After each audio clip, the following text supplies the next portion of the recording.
The slave is paraded as an object before nobles, soldiers, and the Sheikh's own wife. The humiliation is public, cruel, ritualistic. Yet, contrary to expectations, she does not break. If you enjoy stories like this, be sure to subscribe to this channel. We post daily. Continuing.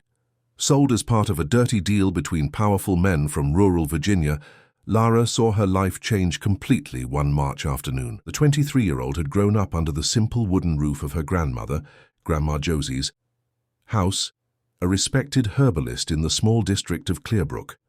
From there, she had rarely ventured beyond the neighboring town, where she studied until completing high school. Life was simple, but filled with the freedom known only to those who grow up among verdant hills and crystal-clear streams, gathering medicinal herbs and learning the secrets of plants that her grandmother taught her with patience and wisdom. That afternoon, while separating mint leaves to make tea, Lara heard the engine of a black pickup truck climbing the dirt road, kicking up red dust along the way. Something in her chest trembled even before the men got out of the vehicle, the town lawyer, Dr. Palmer, and two henchmen she had never seen before. Something was wrong. When they entered without knocking, Grandma Josie was already standing in the center of the living room, as if she had guessed this day would come.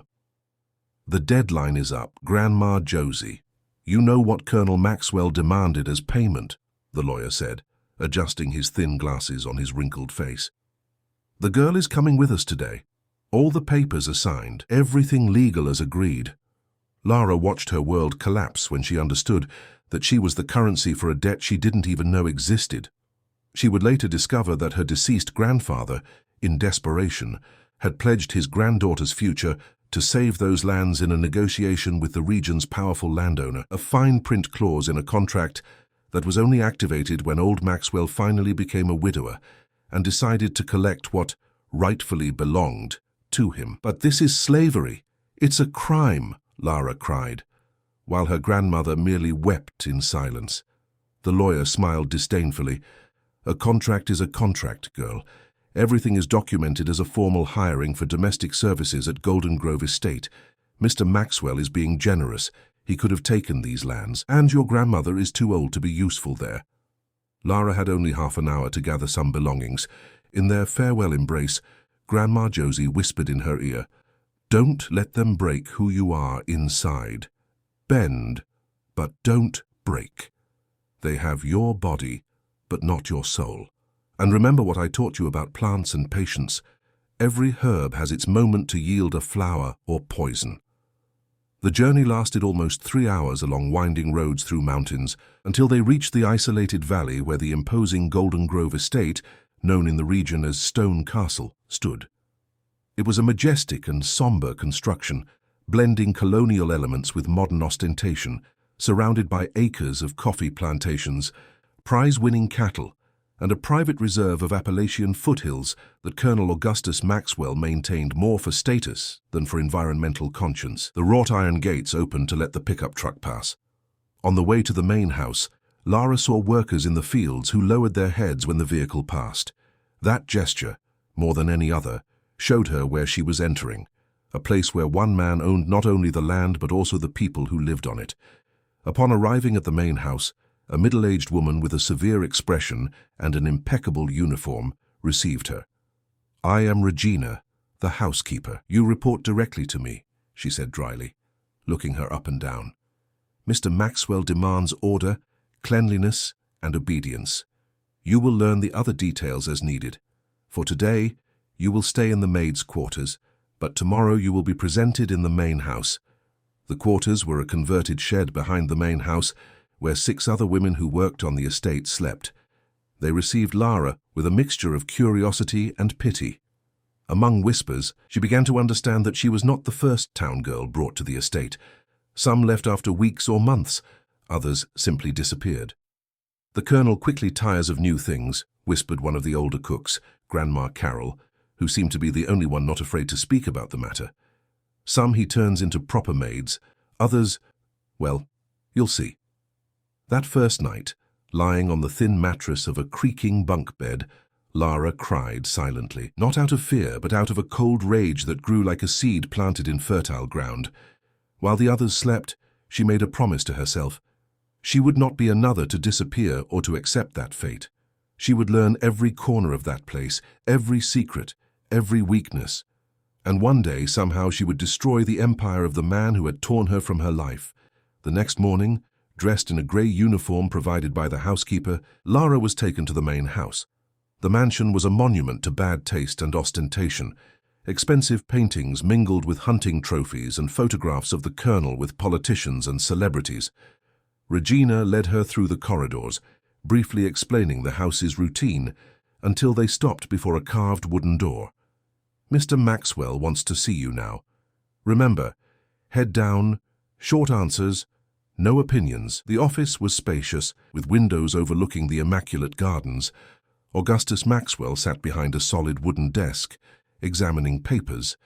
He was a man in his early 60s, with neatly trimmed grey hair, still physically fit for his age. When he raised his eyes to Lara, she felt a shiver. There was no explicit lust in that gaze, but something worse, the cold assessment of someone examining newly acquired merchandise. "So this is old Jerome's grandchild," he said, in a deep voice that seemed accustomed to giving orders. "Come closer. I want to see if she was worth the wait." Lara took 2 steps forward, keeping her eyes fixed on the floor, not out of obedience, but to hide the hatred she knew would be visible in her gaze. "Lift your head, girl, I want to see your face." She obeyed, meeting his eyes with an empty gaze, carefully devoid of emotion. The colonel smiled, satisfied with what he saw. "You will work in the house, not in the fields. You're accustomed to plants, aren't you? Grandma Josie taught you about herbs and those healers things. You will take care of my gardens and the houseplants. Regina will teach you the rest." He made a dismissive gesture, turning his attention back to the papers as if he had already lost interest. But as Lara was almost at the door, he added, "Oh, and be ready tonight. There will be a dinner with some friends of mine. I want you to serve at the table, dressed appropriately." The appropriately was later explained by Regina, who handed Lara a black dress that was far too tight to be a common service uniform. "He likes to display his new acquisitions," the housekeeper said with a tone that mixed disdain and resignation. "It's best not to resist. The colonel doesn't like to be contradicted." At 7 in the evening, dinner began. Lara, dressed in the inappropriate attire and feeling exposed, was instructed to serve only wine and liqueurs, while other servants handled the food. The guests were 4 men, all in Maxwell's age range, local landowners and businessmen, and 2 women, the elegant Dr. Helen Ashton, a lawyer and apparently the colonel's business partner, and Christina, a woman in her 30s, whose status Lara could not immediately identify. As the night progressed and wine flowed freely, intentions became clearer. The men's glances at Lara became more indiscreet, the comments more explicit, always wrapped in supposed jokes. "Where do you find these beauties, Augustus?" asked one of the landowners, blatantly staring at Lara as she poured more wine. "This one has fire in her eyes." "I like that." Maxwell laughed, proudly. "This one came from an old agreement. Her grandfather owed me. And as the old folks say, a debt doesn't die." It was then that Lara noticed Christina observing the scene with a mixture of discomfort and resignation. She realized, from the comments that followed, that Christina was the colonel's current mistress, likely brought to the estate years before under similar circumstances. "Don't worry, my dear," Maxwell said, noticing Christina's gaze. "You're still my favorite, for now." The laughter that followed was interrupted by Dr. Helen's cold voice. "I think we're straying from the main topic, gentlemen. We came to discuss land expansion for the new agricultural project, not to admire the service staff."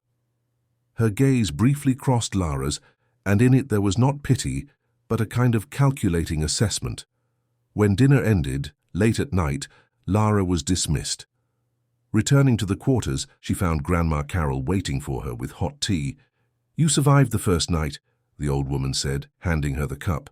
"That's a good sign." "What happens now?" Lara asked, her hands trembling slightly as she held the drink. "It depends on him. Some stay in regular service, others are called for special services. But I saw the way you looked at him when you thought no one was watching. Be careful, girl. In this place, even the walls have ears. I'm not afraid of him," The old cook smiled sadly. You should be. It's not just the colonel. It's everything he represents. It's the system. He has the local police in his pocket. The judge plays golf with him on Sundays, and the politicians from the capital come to kiss his boots when they need campaign funding. That night, Lara couldn't sleep. Instead, she began to plan. Not an escape. She knew it would be futile. Maxwell would find her wherever she went, and Grandma Josie could suffer the consequences. No, she needed to be smarter. She needed to know the house, the people, the dynamics, find the weak points, the cracks in that facade of absolute power. In the following weeks, Lara adapted to the estate's routine. She worked in the gardens during the day, learning the name of each servant, observing the house's routine, memorizing schedules and habits. At night, she listened to the conversations of the other maids, absorbing every piece of gossip, every detail about the colonel's business and personal life. She discovered that Maxwell, despite all his influence, had obsessions and insecurities. He was extremely vain, dyeing his hair and undergoing expensive treatments to appear younger. He had an almost pathological fear of being betrayed in business or relationships, and, most importantly, there were rumors about the origin of his fortune, something related to the appropriation of tribal lands and uninvestigated murders during the expansion of his properties decades ago. She also learned about Christina. She had arrived at the estate 6 years earlier, the daughter of a small farmer who had fallen into debt with Maxwell. She was now a kind of unofficial First Lady, living in the main house and managing social events, but her position was fragile. Maxwell displayed her as a trophy, but constantly humiliated her. The other key player was Dr. Helen Ashton. A brilliant lawyer with an office in the capital, she handled the colonel's legal and illegal affairs. She did not live on the estate, but visited regularly. There was something in the way she treated the servants with a courteous distance, never with Maxwell's explicit cruelty, that suggested greater complexity. Lara's opportunity began to form when, one afternoon while tending to the orchids on the veranda, she overheard a heated argument between Maxwell and Christina. "Do you think I don't know what's going on? Do you think I'm blind?" he thundered. "I don't know what you're talking about," Christina replied, her voice trembling with fear. "The calls and the casual meetings in town with that engineer. Do you think my men don't follow you? That I don't know your every move?" The argument ended with the sound of a slap and Christina leaving in tears. Hours later, Lara found her alone in the garden, still bearing marks of the blow on her face. "He's going to kill me one day," Christina murmured, not even realizing she was sharing her fears with a simple gardener. "I just wanted a normal life, to be able to come and go, to have someone who treated me like a person, not property." Lara saw there not only the desperation of a woman, but the first crack to begin her infiltration. In the following days, she created small moments to encounter Christina, bringing fresh flowers to her room, suggesting calming teas for her migraines, listening to her laments with apparent sympathy. Trust began to grow. In parallel, Lara began to build a reputation for efficiency and discretion that soon caught the attention of Regina and eventually the colonel himself. She never resisted an order, but also never displayed exaggerated subservience. She remained invisible when necessary and useful when called upon. 3 months after her arrival, Lara was promoted to internal service in the main house. She could now move freely through the rooms, including the colonel's office when he was not present. It was there that she began to collect more valuable information: names, dates, locations mentioned in documents left in plain sight. One afternoon, while cleaning the library, Lara found Dr. Helen working alone. "You're Jerome's grandchild, aren't you?" the lawyer asked, surprising Lara. "Yes, ma'am." He used to speak fondly of his grandchild, an honorable old man, but foolish. He believed people kept their word. Helen studied her for a moment. "You have his eyes, observant, alert." "Thank you, ma'am." "It's not a compliment, it's a warning. In this house, seeing too much can be dangerous." The tone was not threatening, but informative. Lara nodded and continued her work, but she realized she had found another potential crack in Maxwell's empire. Helen was not just an employee. She had known her grandfather and perhaps had her own reservations about the colonel's methods. That night, alone in her new room at the back of the main house, a privilege part of her promotion, Lara mentally organized what she had discovered so far. Maxwell had three main weaknesses: his vanity and reputation, his paranoia about betrayal, and secrets about the origin of his fortune that could cure, if exposed, legally destroy him. The plan began to take shape in her mind. It would be neither quick nor simple, but it would be effective. As her grandmother always said, strong poison is prepared slowly, over low heat, and Lara was ready to strike the first match.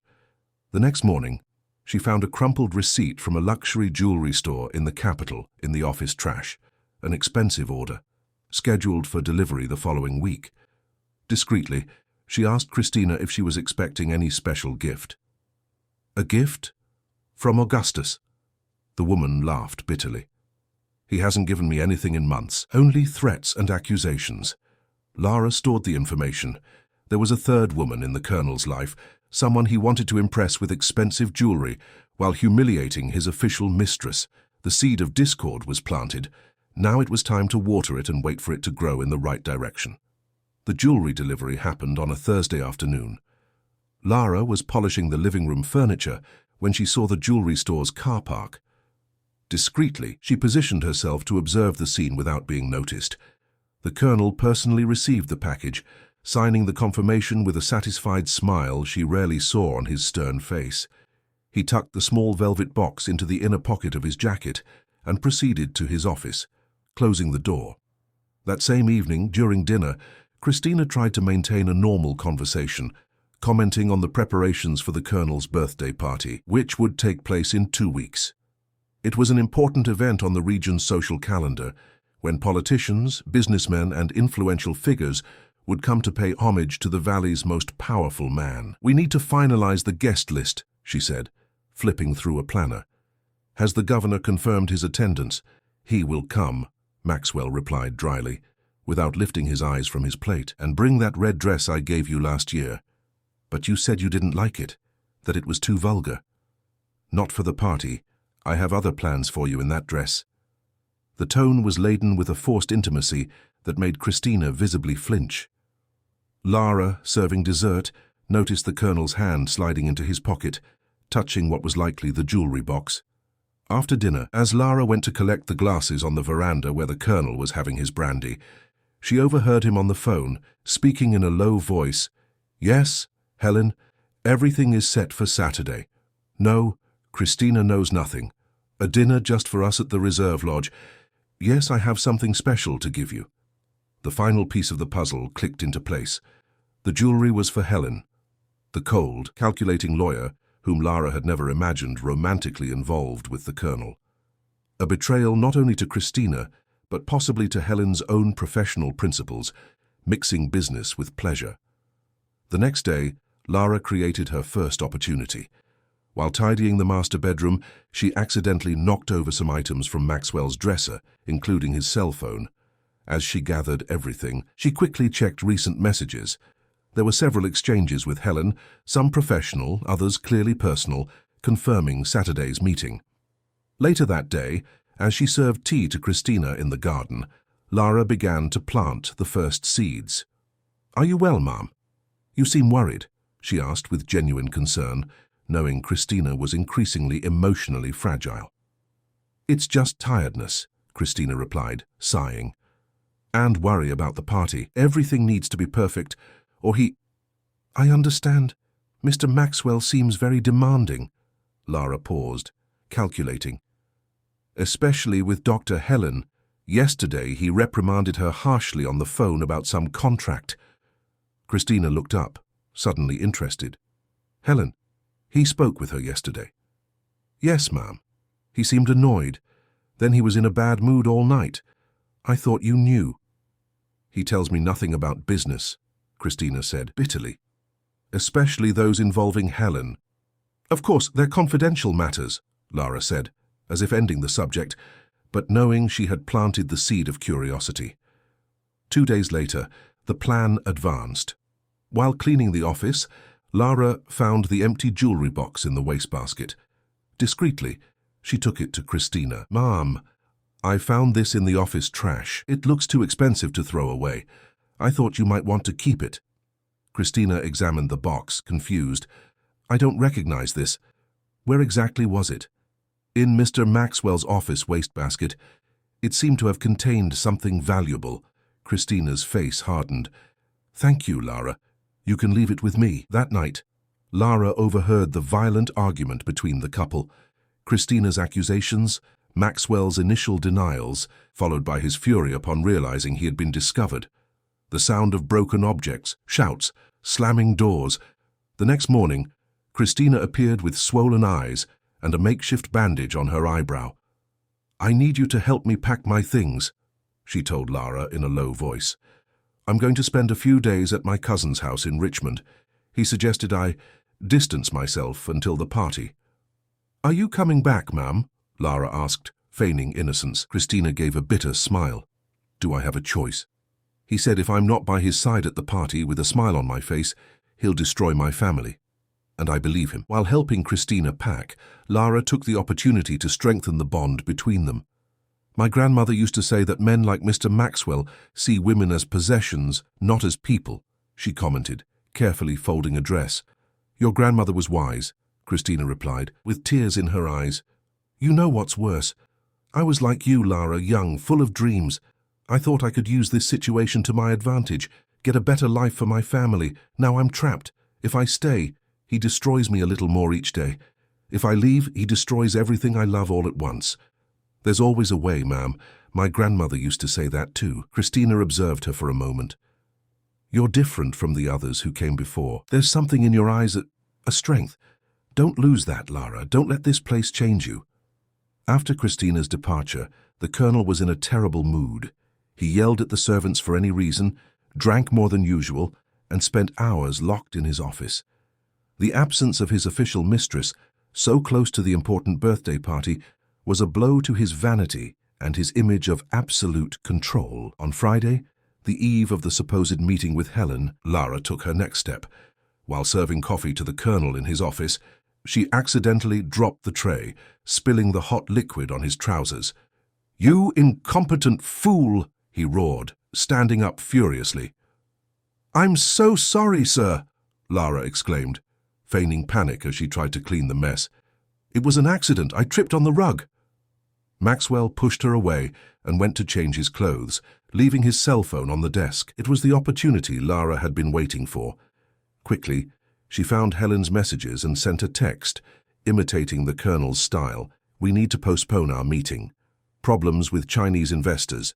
I'll call you later to reschedule." She deleted the message from the history and continued cleaning the mess as if nothing had happened.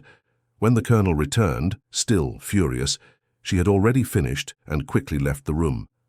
The next day, Saturday, Lara watched Maxwell prepare to leave, checking his cell phone several times with an irritated expression.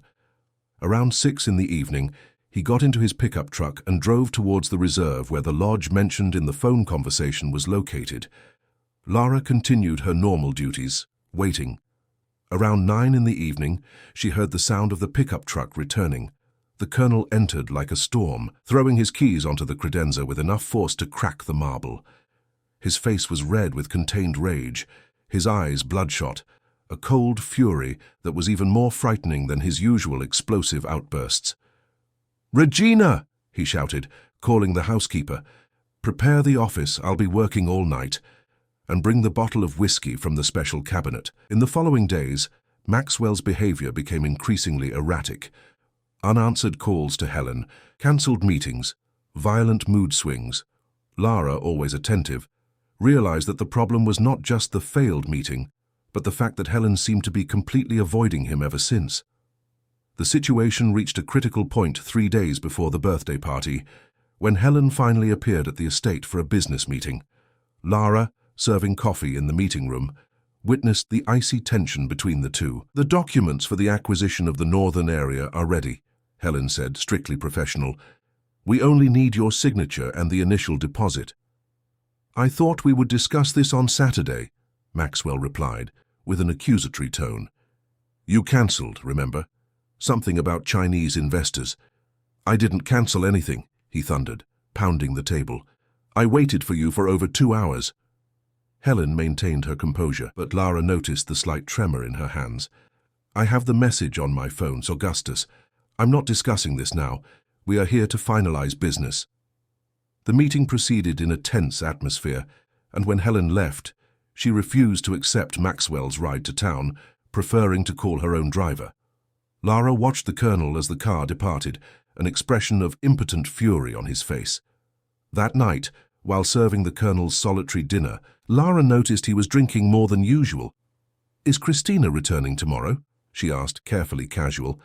Maxwell looked at her as if he had only just noticed her presence. "Why the devil do you want to know?" "To prepare her room, sir," Lara replied, eyes downcast. "Yes, she's returning. She has obligations to fulfill." He took another sip of whiskey. "You've been doing a good job, girl. Efficient, discreet. Rare qualities these days." "Thank you, sir. Your grandmother taught you well." He studied her with a look that made her stomach churn. "When the party is over, perhaps we'll have a talk about new responsibilities for you." The meaning was clear, and Lara had to suppress a shiver of revulsion. Her strategy was working. She had created enough chaos to destabilize the colonel's relationships, but at the same time, she had positioned herself as a trustworthy and discreet presence. It was time to accelerate the plan. The next day, Christina returned visibly dejected, but with a strange, almost resigned calm. She asked Lara to help her unpack and prepare for her return to the house's routine. "How was Richmond?" Lara asked, hanging dresses in the closet. "Enlightening," Christina replied with a sad smile. "I realized many things about my life, about what I've lost all these years." As they talked, Lara noticed a medicine box in Christina's bag, a potent antidepressant. Carefully, she created an opening to offer help. "My grandmother knew plants that help to calm, to bring clarity. If you wish, ma'am, I can prepare some teas." Christina hesitated, then nodded. "That would be good. I need to be strong for the party." That night, Lara prepared a chamomile and lemon balm tea, mild and genuinely relaxing. She would do nothing to harm Christina. She was a victim as much as Lara, only she had been trapped there longer. As they talked, Lara subtly suggested alternative visions of the future. "My grandmother says nothing is permanent, not even prisons without bars." "Your grandmother never met Augustus Maxwell," Christina replied bitterly. "Every man has weaknesses," Lara said casually. "Even the powerful ones, especially the powerful ones." The look Christina gave her was laden with curiosity and a faint glimmer of hope. "What are you suggesting?" "Nothing, ma'am. Just talking." On the morning of the party, the estate was a whirlwind of activity. Extra staff had been hired for the occasion. Decorators transformed the main hall and gardens. Renowned chefs commanded the kitchen. Lara was assigned to help Christina with the final preparations and her personal grooming. "He wants me to wear this," Christina said, showing the red dress mentioned days before. It was an expensive piece, but too flashy for the formal event. "You know why?" "Because Dr. Helen will be wearing navy blue. As always, it's her color. And he wants to make it clear who I am in this story. The entertainment, not the partner." Lara adjusted the dress on Christina's body, noting how much she had lost weight in recent weeks. "You look absolutely beautiful." "Regardless," Christina gave a weak smile. "Beauty is a currency that depreciates quickly, Lara. Power, on the other hand." The conversation was interrupted by Maxwell's abrupt entry into the room. He was impeccably dressed in a tailored Italian suit, hair perfectly combed, but the tension on his face was evident. "Guests will begin arriving in an hour," he said, examining Christina with a critical eye. "Be ready, and remember what we discussed. Smiles, Charmac, no drama." "Yes, Augustus." When he left, Christina wiped away a furtive tear. Lara, seeing the opportunity, offered a handkerchief and said in a low voice, "Dr. Helen arrived earlier. She's in the office with him now." It wasn't true, but the effect was immediate. Christina stiffened, vulnerability replaced by a cold rage. He promised business would wait until after the party. "Perhaps it's not just business," Lara suggested, arranging Christina's hair. "I heard she received an expensive gift recently." Christina's eyes met Lara's in the mirror. For a moment, there was a silent connection. Two women united by the common experience of being treated as property. "Thank you for telling me, Lara." As the night progressed and guests arrived, politicians in suits and ties, landowners with their jewel-adorned wives, businessmen with calculating smiles, Lara circulated discreetly among them, serving canapés and champagne. She watched Christina fulfill her role as hostess with a fixed smile, saw the exact moment Helen arrived, elegant and distant in her navy blue dress, and noticed the immediate tension among the trio. The colonel, fulfilling his role as magnanimous host, made a point of introducing Christina to each new guest as the woman who lights up my life.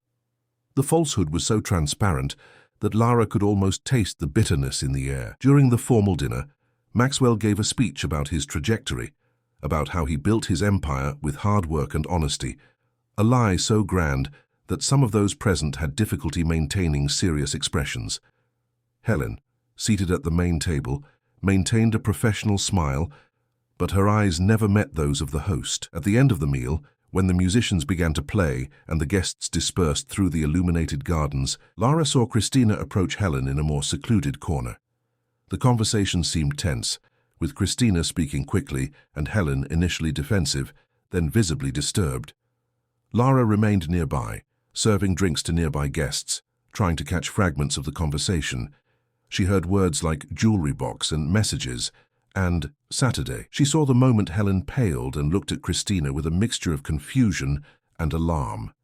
At that moment, Maxwell approached the two women, his social smile quickly replaced by a somber expression upon seeing their proximity. Lara moved strategically to a nearby potted plant, pretending to arrange it. "I hope you're enjoying the party," he said, with false joviality. "We were having a fascinating conversation about trust, Augustus," Christina replied, with a razor-sharp smile. "Helen has some interesting theories on the subject." "This is neither the time nor the place," he hissed, grabbing Christina's arm with enough force to leave marks. Helen took a step back. "I think I'll withdraw. Congratulations on the party, Augustus."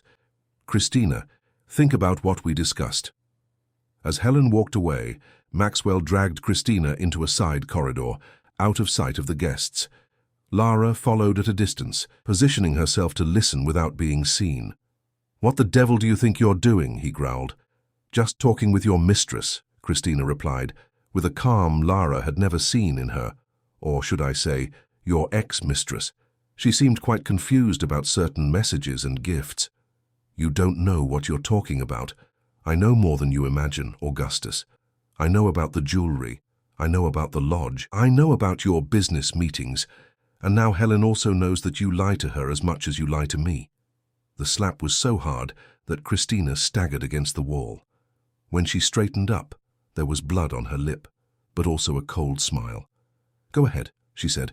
"Show your true face. I'm tired of pretending." Maxwell grabbed her by the arms, shaking her. "You will go back to that party, you will smile and be the perfect hostess, or I swear your family will pay for every second of this scene." "No, Augustus," Christina replied, pulling away. "It's over. Do what you want with me, but I won't be your puppet anymore." She turned and walked to the bedroom, leaving him furious in the corridor.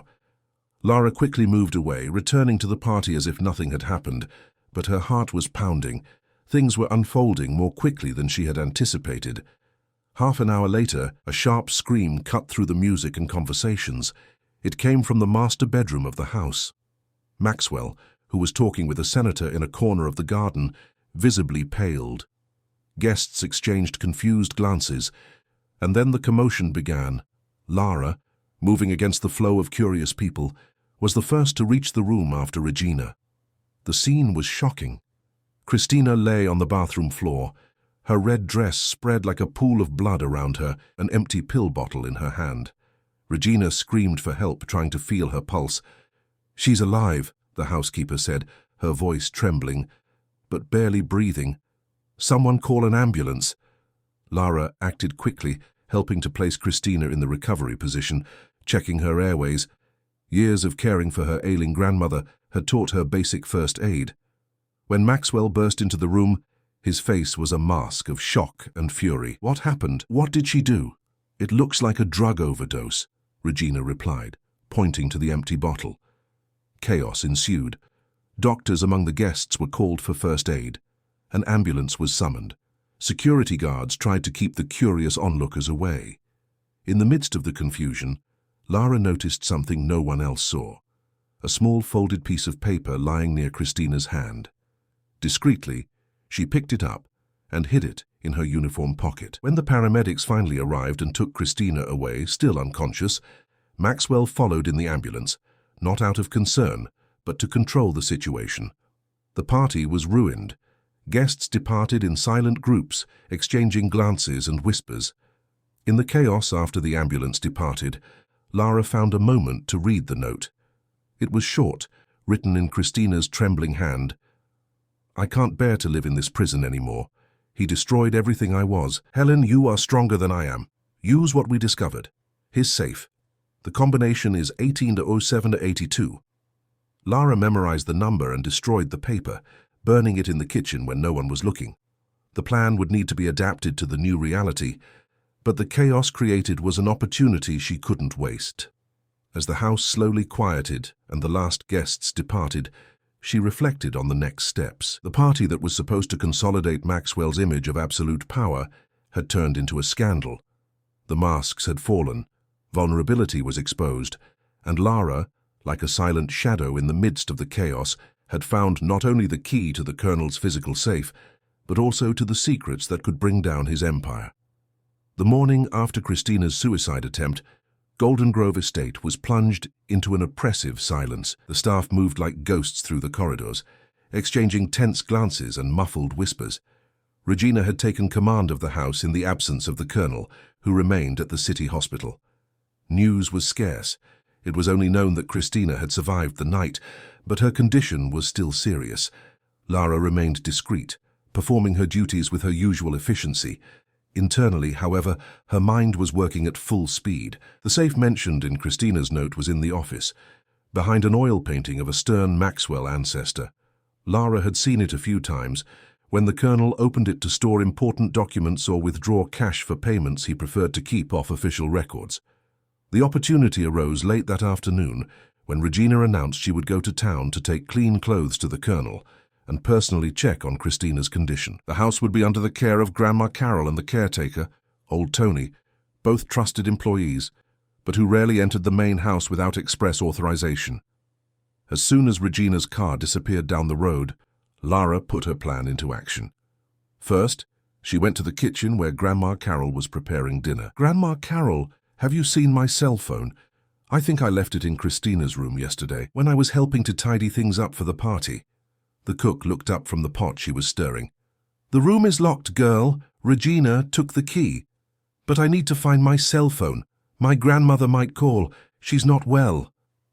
Lara left the sentence hanging, knowing Grandma Carol had a soft spot for sad family stories. The old woman sighed. "Old Tony has the spare key. He's in the tool shed." "Thank you. I'll be right back to help with dinner." Old Tony, a man in his 60s who had worked on the estate since his youth, was not difficult to convince, especially since Lara had cultivated a cordial relationship with him in recent months, occasionally helping in his small herb garden at the back of the property.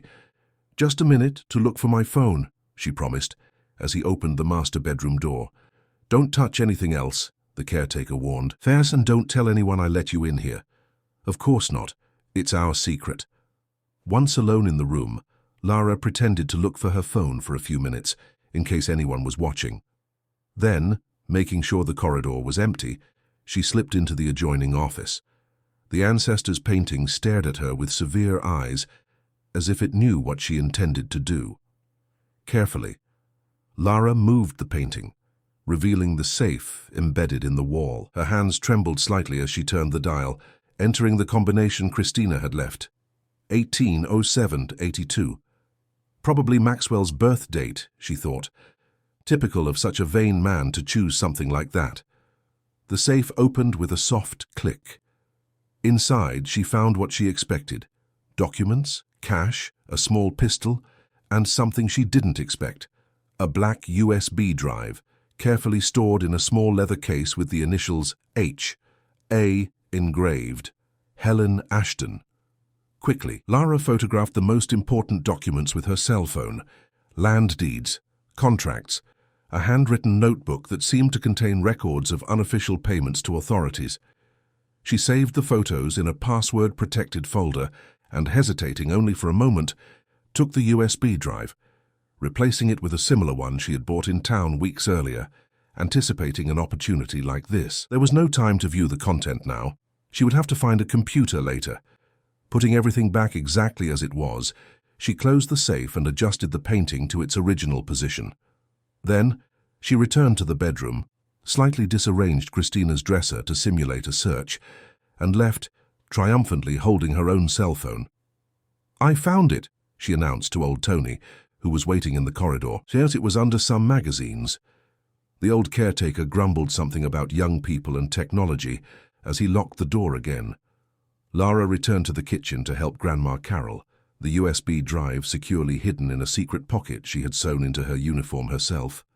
Later that night, when everyone was asleep, Lara finally had the opportunity to examine her discovery. On the small laptop she had brought with her, one of the few possessions she had managed to bring from home, she inserted the USB drive and opened the files. What she found made her heart race. They were documents meticulously organized by Helen Ashton, records of illegal transactions, contracts with abusive clauses, like the one that had imprisoned Lara herself, and most importantly, proof of the criminal origin of the lands that formed the core of Golden Grove Estate. 20 years earlier, the area had been an unofficial tribal reserve. The documents showed how Maxwell, then a rising landowner, had conspired with local politicians to falsify technical reports, bribe officials, and ultimately violently expel the families who had lived there for generations. There were deaths, covered up as accidents, or conflicts among the indigenous people themselves. Helen, a young lawyer at the time, had participated in the legal operation that legitimized the theft of the lands. The most recent files, however, showed something unexpected. Helen had been collecting these evidences for years, as if preparing a dossier against her own client.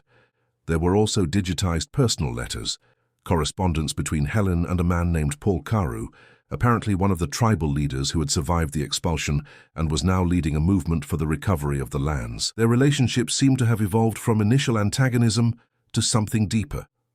In one of the last letters, dated just 3 months prior, Paul wrote, "If you have truly changed, Helen, prove it.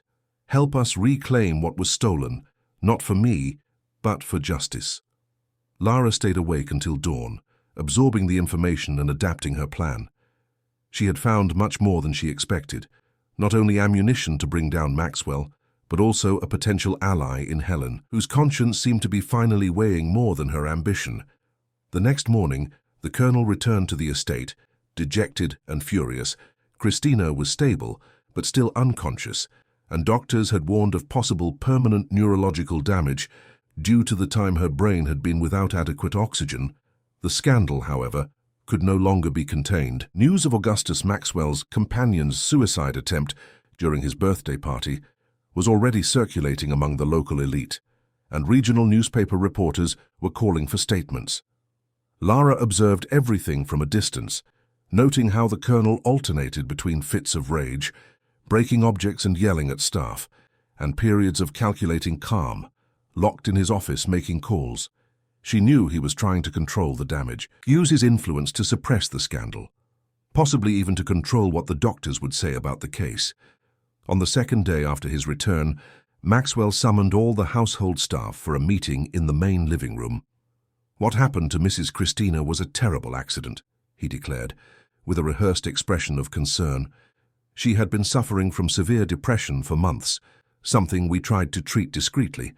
Unfortunately, there was an adverse reaction between her medication and a few glasses of champagne. The doctors are optimistic about her recovery."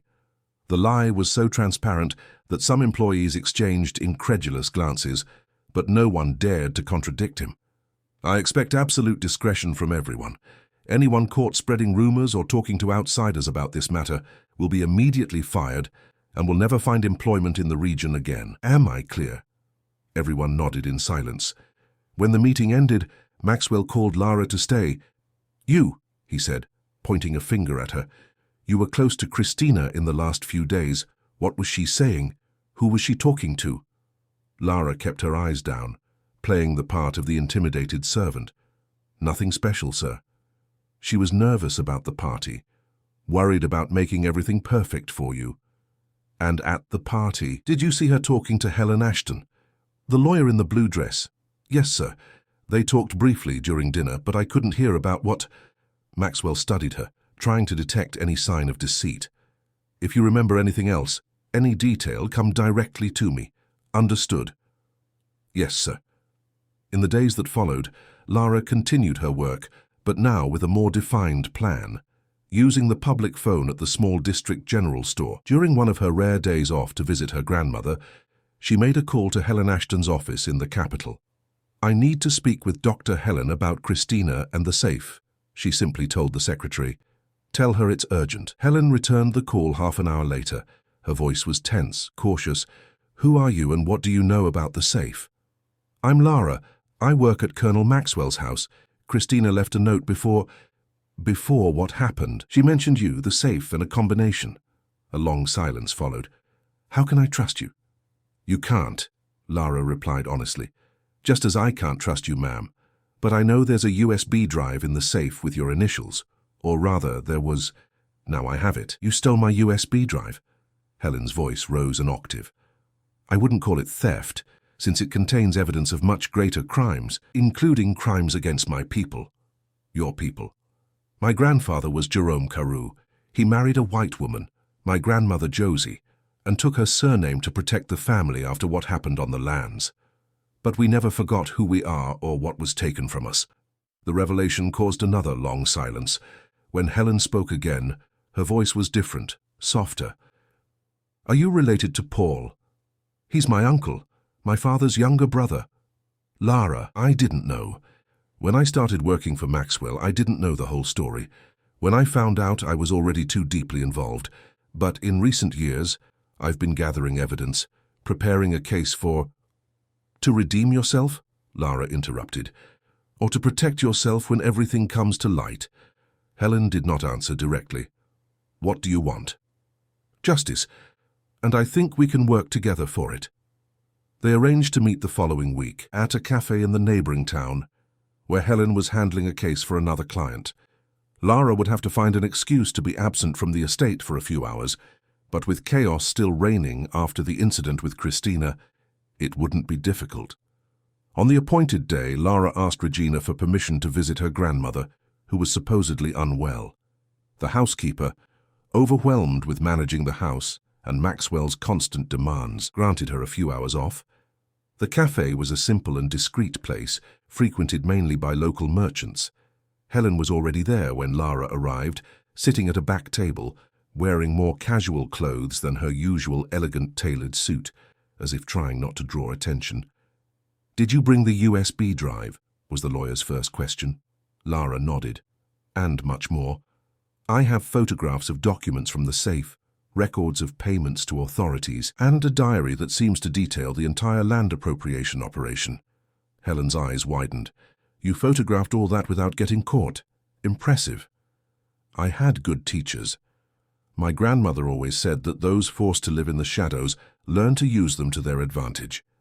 Helen took a sip of her coffee, studying the young woman in front of her with newfound respect. So what exactly do you hope to achieve with this?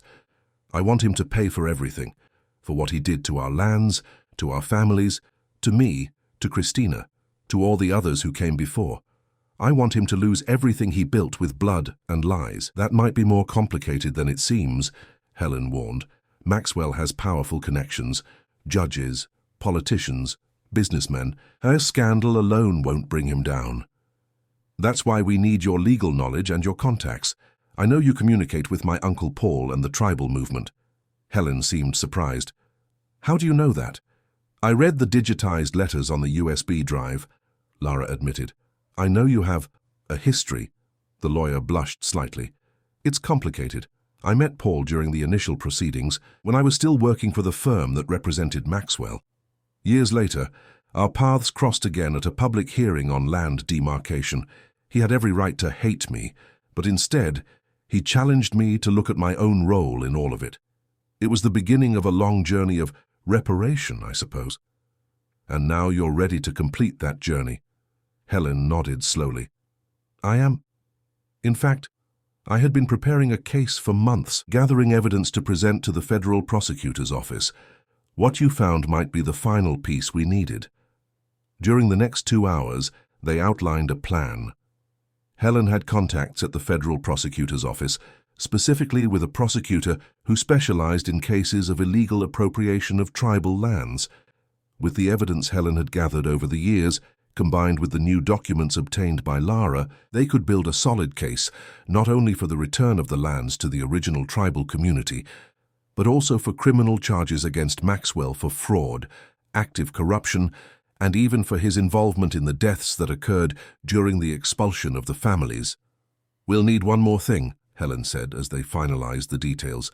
Testimonies. People willing to speak about what they saw and suffered. My Uncle Paul can gather the community's survivors, Lara replied. And what about Christina? Helen's face darkened. She's still in an induced coma. Doctors don't know when or if she will fully recover. Lara thought for a moment. There's another person, Grandma Carol, the oldest cook. She's worked on the estate since before all this happened. She's seen a lot, but has always been afraid to speak. Do you think you can convince her? I can try. But we need to ensure protection for her and for everyone else. Maxwell won't go down without a fight. Helen nodded gravely. I'll speak with the prosecutor about the witness protection program. Meanwhile, continue gathering information at the estate, but be extremely cautious if Maxwell suspects anything. I know how to take care of myself, Lara assured her. After all, I've been doing that since I arrived at that house. Before they parted, Helen hesitated, then asked in a low voice, May I ask something personal? What happened to your parents? Lara's face hardened for a moment. My father died in the resistance when I was 2 years old.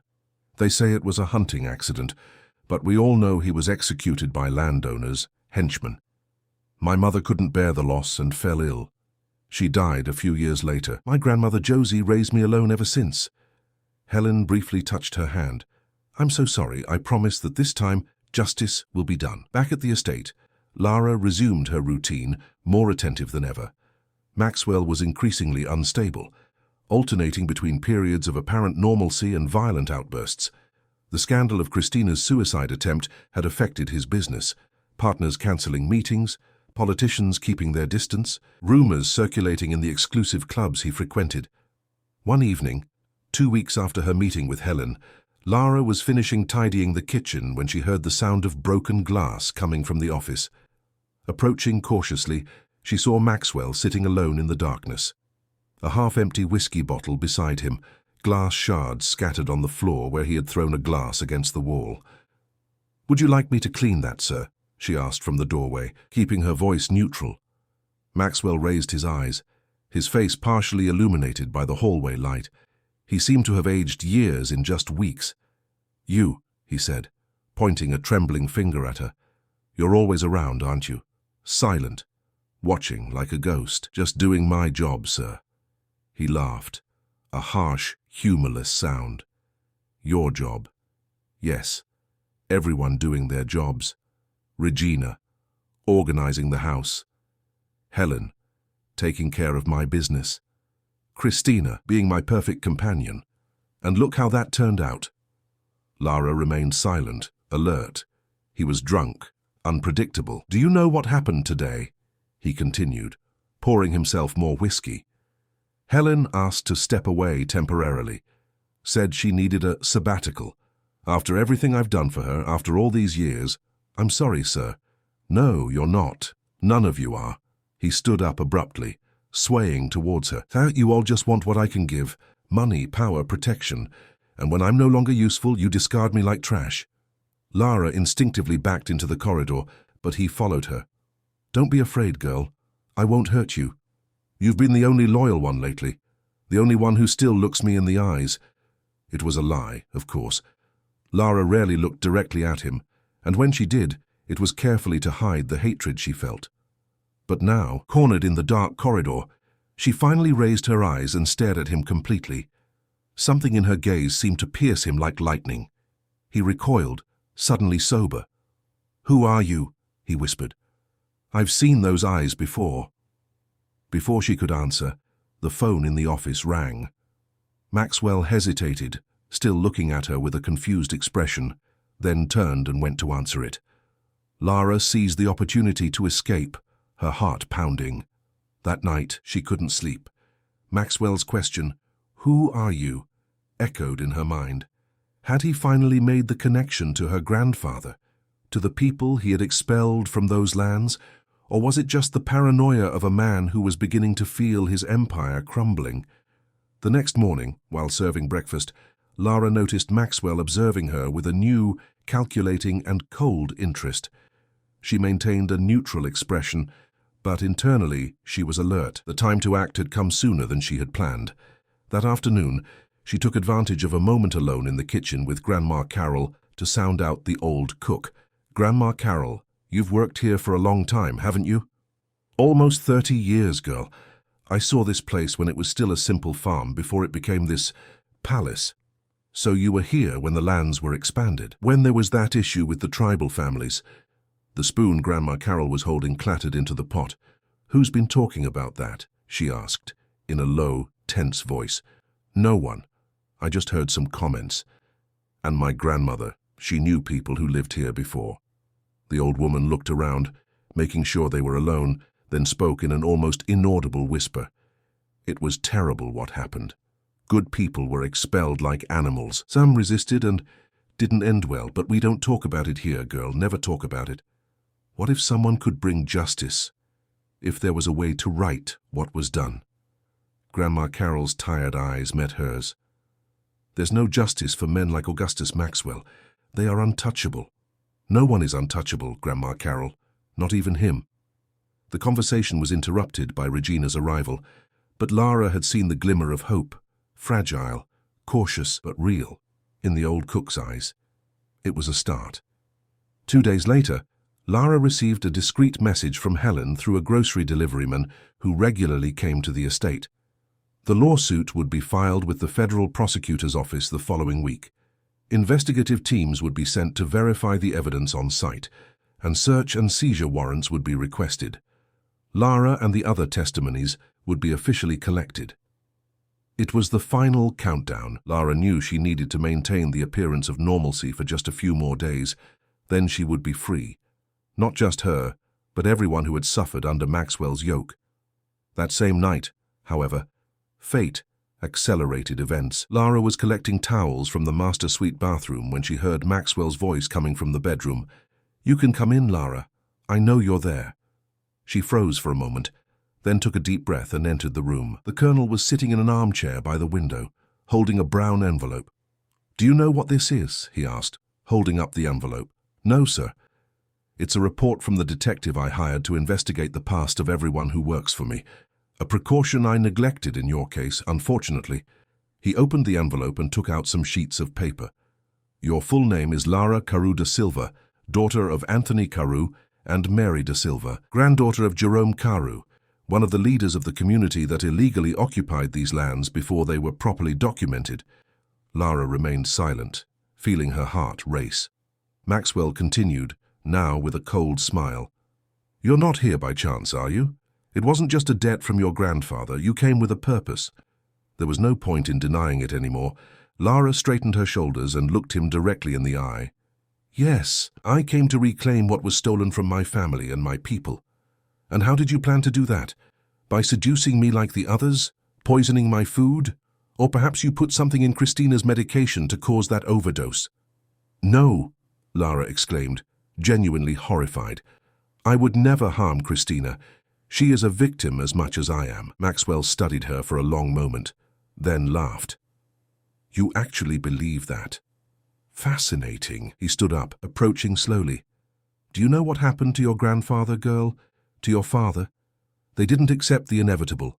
They didn't understand that progress cannot be stopped by superstitions and obsolete traditions. What happened was murder." Lara replied, her voice firm despite the fear growing within her. "And theft. And now everyone will know." Maxwell's expression changed, the mask of civility falling completely. "Well, what the devil do you mean by that? The evidence has been handed over to the federal prosecutor's office. All the documents, The records of illegal payments, the witness testimonies. It's over, Colonel. Your empire will fall. For a moment, he seemed genuinely shaken. Then, his face transformed into a mask of fury. In a swift movement, he grabbed Lara by the neck, pushing her against the wall. You ungrateful little savage. Do you think you can threaten me? Do you think your ridiculous accusations will shake someone with my power? Lara struggled to breathe, her hands trying to push away the fingers that squeezed her throat.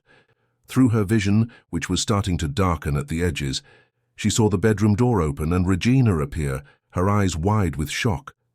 "Sir, what are you doing?" The distraction was enough for Maxwell to loosen his grip. Lara slipped to the floor, coughing and gasping for breath. "This traitor is spreading lies about me," he bellowed. "About the origin of our lands." Regina looked from Maxwell to Lara, her expression unreadable. Then, with surprising calm, she said, "You shouldn't get so worked up, sir. Not after the doctor's warning about your heart. Don't tell me what to do in my own house." "Sheriff Lawson is on the line," Regina continued, as if he hadn't spoken. "Just sounds urgent." Maxwell hesitated, torn between his rage and the need to answer the call from the sheriff, one of his most important allies in the region. Finally, with one last threatening look at Lara, he left the room. Regina waited until she heard his footsteps receding down the corridor, then helped Lara to her feet. "You need to get out of here now," the housekeeper said, her voice urgent. "He'll be back, and there'll be no one to stop him next time." "Why are you helping me?" Lara asked, still massaging her sore neck. Regina's eyes hardened. "I know what he's capable of. I saw what happened to the others before you, to the families who lived on these lands. I saw and kept silent out of fear, out of cowardice, but no more." She quickly led Lara through the service corridors to the back door. On the way, they paused briefly in the kitchen, where Grandma Carol paled at the sight of the red marks on the young woman's neck. "He found out," Regina explained briefly. "She needs to leave." To Lara's surprise, the old cook nodded without hesitation and handed her a small bag. "Food for the journey, and some money I saved. Go south, along the forest trail. Avoid the main roads." "And you all?" Lara asked, reluctant to leave them behind. "We'll be fine," Regina assured her. "He needs us now more than ever. And besides," she exchanged a meaningful look with Grandma Carol, "we also have our stories to tell when the time comes." With a last hurried embrace, Lara disappeared into the darkness of the night, following the trail that skirted the property through the Appalachian Foothills Reserve. The path was difficult, especially in the dark, but she knew the terrain well, after months of exploring every inch of the estate. After almost 2 hours of walking, she reached the secondary road that led to the neighboring town. There she hid among the trees and waited, according to the emergency plan she had arranged with Helen weeks earlier. Almost at dawn, a familiar car approached slowly, the dark jeep that Helen used when visiting the estate. Lara emerged from the vegetation and made a discreet signal. The car stopped, and she quickly got in. "He found out everything," she said without preamble. Helen nodded gravely. "I imagined this would happen. That's why I expedited everything. The lawsuit has already been filed. The warrants have been issued. Right now, federal agents are on their way to the estate." "And what about my grandmother? He might try something against her." "She's safe. I sent people to pick her up last night. She's with your Uncle Paul now." The tension Lara carried on her shoulders lessened a little. "Where are we going now?" "To the capital. You will give a formal deposition and enter the witness protection program until everything is resolved." Lara looked out the window, watching the sky begin to lighten over the mountains. "How long do you think it will take for justice to be done?" Helen smiled for the first time. "Far less than you imagine. Maxwell has many enemies who are just waiting for an opportunity to bring him down, and the evidence we gathered is irrefutable." The case against Augustus Maxwell became one of the biggest land scandals of the decade. Newspaper headlines highlighted not only the fraud in land acquisition and environmental crimes, but also the covered-up deaths, bribes to authorities, and the debt servitude scheme that had imprisoned women like Lara and Christina for years. The colonel was preventively arrested while the trial proceeded, a spectacular fall for a man who considered himself above the law. His assets were frozen, including Golden Grove Estate, which became the subject of a restitution lawsuit filed by the Bureau of Indian Affairs, BIA, on behalf of the Karu community. Christina slowly recovered in the hospital, with sequelae that would require years of physical therapy, but with a clear mind and a new purpose, to testify against her tormentor and rebuild her life. Regina and Grandma Carol, along with other estate employees, also gave detailed testimonies, confirming decades of abuses and illegalities. For Lara, the months in the Witness Protection Program were a period of deep reflection. The vengeance she had so desired had been achieved, but it brought with it an unexpected emptiness. What would she do now?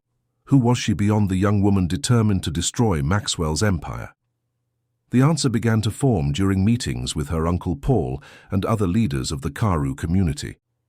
As they discussed the future of the lands that would be returned, Lara realized she had found a new purpose, to help rebuild not only the physical structures, but also the cultural and social fabric of her people. 1 year after her escape from the estate, when the judicial process was in its final phase and the restitution of the lands had been officially determined, Lara returned to the property for the first time, no longer as a servant, but as a member of the transition committee that would define how the space would be utilized. Golden Grove Estate, now renamed Karu Ancestral Territory, was transformed. The ostentatious mansion had been converted into a cultural and educational center. Monoculture plantations were giving way to agroforestry systems that combined food production with environmental preservation. Families who had been expelled decades earlier were gradually returning, rebuilding not only homes, but a community. One autumn afternoon, while walking through the gardens she had once tended as a servant, Lara found a familiar figure sitting on a bench under a centennial tree, Helen Ashton, who after the conclusion of the case had stepped away from corporate law to dedicate herself to tribal and environmental causes. "This place is unrecognizable," Helen commented, looking around with approval. "In the best possible way. There's still a lot of work to do," Lara replied, sitting beside her. "But we're on the right track. And you? How are you feeling coming back here?" Lara reflected for a moment. It's strange. For so long, this place represented prison, humiliation. Now it represents possibility, a new beginning. She smiled. "My grandmother used to say that true victory isn't destroying what harmed us, but transforming it into something that heals." Helen nodded thoughtfully. "Grandma Josie seems to be a very wise woman." "She is, and she's been very busy lately, teaching the young ones about the region's medicinal plants. She says she can finally pass on the knowledge without fear." They remained silent for a moment, watching the sun begin to set behind the mountains, painting the sky in shades of orange and gold. "I heard Paul is organizing a celebration ceremony for next month," Helen commented, with a slight blush on her cheeks. "When the last family returns to the lands?" "Yes," Lara confirmed, smiling as she noticed the lawyer's embarrassment. "And he specifically mentioned that he would like you to be present. Do you think it would be appropriate, considering my past, my initial involvement with all of this?" "I think it would be perfect," Lara replied sincerely. "This land has a history of pain, but it also has a history of redemption. Yours, mine, all of ours." At that moment, a young man approached, walking through the garden. It was Matthew, an agroecology professor who had arrived with the transition project months earlier. Lara felt the familiar warmth in her chest that his presence always caused, a feeling very different from the cold hatred that had fueled her for so long. "Am I interrupting something?" he asked, and smiling. "Not at all," Helen replied, standing up. "In fact, I need to go. I have a meeting in town with the Bureau of Indian Affairs, BIA team." Before leaving, she hugged Lara and whispered, "He seems like a good man. Your grandmother would approve." When they were alone, Matthew sat in the spot Helen had left. "How does it feel, coming back here?" "Healing," Lara replied, resting her head on his shoulder, "as if a cycle is completing itself." "And what comes after this cycle?" She smiled, intertwining her fingers with his. "Life, simply life." Together, they watched the last ray of sun disappear behind the mountains. On the horizon, The first stars began to shine, silent witnesses to a story of pain transformed into strength, of vengeance transmuted into justice, and finally, of hatred converted into love, the kind of love that builds, heals, and liberates,